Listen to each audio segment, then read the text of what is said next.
Ξανά ο Καρλίνιο θα περάσει στον Αντρέου. Το φουτσάλ νομίζω μπορούν να χτυπήσουν το παιχνίδι. Δεν θα έχει κατοχή η Ομόνοια. Φυσικά να πούμε ότι στα προηγούμενα παιχνίδια η Ομόνοια ήταν πιο επικίνδυνη όταν πίεζε ψηλά. Φυσικά είναι διαφορετικά σήμερα τα δεδομένα. Δεν μπορεί να παίξει ψηλά με αυτό. Θα τους βοηθήσει πάρα πολύ αν είναι καλά σήμερα να αγωνιστεί. Θα το δείξει στην πορεία. Να δούμε σε ποια κατάσταση Γιώργο, βρίσκεται. μπορείς Και Γιώργο, νομίζω ότι μπορεί να παίξει και με τα φάουλ η Ομόνοια. Αν της δοθεί η ευκαιρία, είναι ένας τρόπος να χτυπήσεις τέτοιες ομάδες. Ναι. Πάντα γενικά και τα φάουλ, ειδικά αυτές δεν μπορούν να βοηθήσουν με αυτόν τον τρόπο. Παναγίτο λάθος, ο Αλεξέη Βελέχη, Βίτο ξανά, Αντρέου. Ξανά ο Βίτο, πιέζουν ψηλά οι Ιταλοί. Αλεξέη, ξανά στον Βίτο. Καρλίνιος για τον Βίτο. Ξανά ο Καρλίνιος για τον Ροντόλφο. Να δω ευκαιρία, θέλει ένα γρήγορο γκολ η Ομόνοια. Ας ελπίσουμε να κάνει τη ζημιά γρήγορα. Ακριβώς, ένα γκολ σίγουρα θα την βοηθήσει και ψυχολογικά. Θα νιώσουν και οι Ιταλοί την πίεση σε μια τέτοια περίπτωση. Καρλίνιος, Ροντόλφο, Μανώλη ξανά. Καρλίνιος κρατάει, στήριγμα του Νιοβίτο. Δεν θα δοκιμάσει το πόδι του. Μανώλη.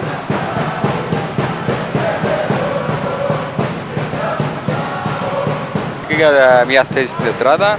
Η Ομόνοια είναι το φαβορί πάλι για το πρωτάθλημα και με τις υπόλοιπες ομάδες να προσπαθούν.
1 και 53 πριν από την λήξη του αγώνα σκοράρει η Ομόνοια.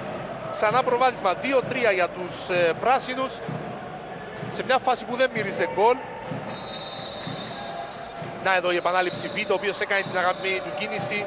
Τρίπλαρε μπροστά από με τον νούμερο 14 τον Χρήστο Χριστοδούλου. Ελευθερώθηκε από την κλειδαρότρυπα, πέρασε την μπάλα κάτω αριστερά στην εστία του Πιλακούτα. Να το κλέψιμο, να εδώ ο Αντρέου περνάει στον Βίτο. Γκολ! 4-3-2 γυρίσει το παιχνίδι. Ομόνοια φέρνει τα κάτω πάνω με βραζιλιάνικη σφραγίδα το τρίτο γκολ. Πανέμορφο στο παραθυράκι του Χάτζεφ. Και αυτό που έπρεπε να γίνει από ώρας γίνεται στο και καθυστερημένα. Η Ομόνοια σε θέση οδηγού στο παιχνίδι. Έχανε 2-0, όμως βρήκε τις λύσεις απέναντι στην πολύ καλά οργανωμένη αμυντική γραμμή των ποδοσφαιριστών των φουτσαλιστών της Βάρνας, και πλέον οι Βούλγαροι είναι αυτοί που πρέπει να βγουν μπροστά. Η Ομόνοια